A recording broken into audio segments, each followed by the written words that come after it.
হাসবি আল্লাহ ওয়া নি'মাল ওয়াকিল, এটা যদি আপনি ৪১ বার পড়তে পারেন তাহলে ৪টা মহা উপকার আপনি পাবেন এবং এই আমল ইনশাআল্লাহ কখনো ছাড়বেন না। এই হাসবুনাল্লাহু ওয়া নি'মাল ওয়াকিল এটা এত মানে চমৎকার এবং গুরুত্বপূর্ণ একটি বিষয়। হযরত ইব্রাহিম আলাইহিস সালাতু ওয়াস সালাম তিনি যখন আগুনের কুণ্ডলীর মধ্যে পড়ে গিয়েছেন অলরেডি, তখন হযরত জিবরিল এসে জিজ্ঞাসা করেছিলেন যে আপনার কি কোনো সাহায্যের দরকার কিনা, বা আপনি বললে আগুন নিভানোর ব্যবস্থা করবো, মানে এরকম বলেছিলেন। কিন্তু হযরত ইব্রাহিম আলাইহিস সালাম তখন এইটা পড়েছিলেন যে হাসবুনাল্লাহ, মানে আল্লাহই আমার জন্য যথেষ্ট, আমার আর কোনো কিছুর প্রয়োজন নেই, আমার সব কিছুর জন্য আমার আল্লাহই একমাত্র যথেষ্ট।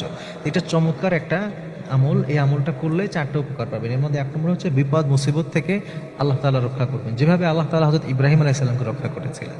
এজন্যে যদি কোনো বড় বিপদে পড়েন, এমন বিপদ যে ওখান থেকে উদ্ধার হওয়ার কোনো দরজাই আপনি খুঁজে পাচ্ছেন না, কোনো পন্থাই আপনার সামনে নাই, আপনি ৪১ বার পড়েন হাসবুনাল্লাহু ওয়া নি'মাল ওয়াকিল, হাসবুনাল্লাহু ওয়া নি'মাল ওয়াকিল। এবং এটা আপনি নিয়মিত পড়বেন। নিয়মিত পড়লে কি হয়, নানান রকমের বিপদ থেকে মুসিবত থেকে আল্লাহ তাআলা সব সময় আপনাকে ইনশাআল্লাহ তাআলা হেফাজতে রাখবেন। 1 নম্বর উপকার পাবেন। 2 নম্বর উপকার হচ্ছে অভাব দূর হবে।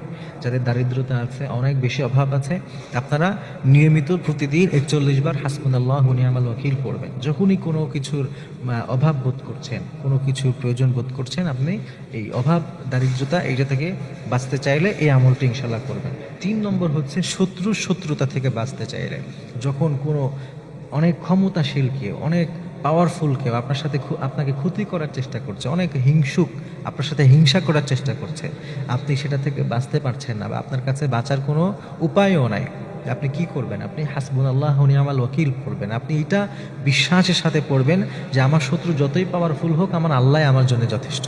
যদি এতটুকু পড়তে পারেন, ইনশাআল্লাহ আল্লাহ আপনাকে হেফাজত করবেন। হযরত ইব্রাহিম আলাইহিস সালাম কতটা অসহায় ছিলেন, আর নমরুদ কত পাওয়ারফুল ছিল, এমনকি ওই আগুন দেওয়ার পেছনে হযরত ইব্রাহিম আলাইহিস সালামের বাবারও একটা হাত আছে। যেখানে মানুষ বিপদে পড়লে বাবা হেল্প করে, সেখানে তার বাবাও তার বিরুদ্ধে, তার সমাজ তার বিরুদ্ধে, আত্মীয় স্বজন তার বিরুদ্ধে, কত অসহায় ওই সময়ও তিনি পড়েছিলেন হাসবুনাল্লাহ।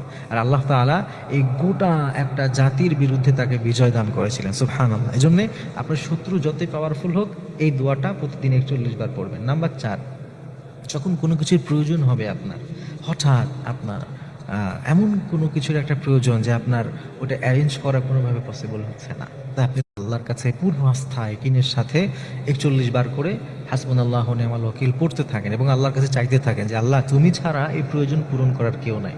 তবে মনে রাখতে হবে যে এই যতগুলো বললাম, আপনি বিপদে পড়েন, শত্রুতায় পড়েন, প্রয়োজনের কোনো কিছু হোক, অভাবে হোক, সর্বপ্রথম আপনি এই আমল করবেন, সর্বপ্রথম আপনি আল্লাহর কাছে চাইবেন। আমরা যেটা ভুল করি, আমাদের কোনো কিছু দরকার হলে আগে সবার কাছে যাই, এই দরজায় ওই দরজায়, সব দরজায় ঘুরে যখন দেখি যে না, হেল্প করার আর কেউ নাই, সব দরজা বন্ধ, তখন আমরা আল্লাহর কাছে চাই।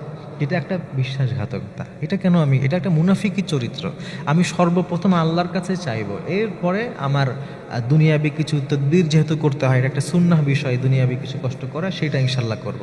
যদি আমি আগেই আল্লাহর কাছে যাই এবং এই আমলটি করি, ইনশাআল্লাহ তাআলা আল্লাহ আপনাকে এমনভাবে ব্যবস্থা করে দিবেন, পথ খুলে দিবেন, যেটা আপনি কল্পনাও করবেন না।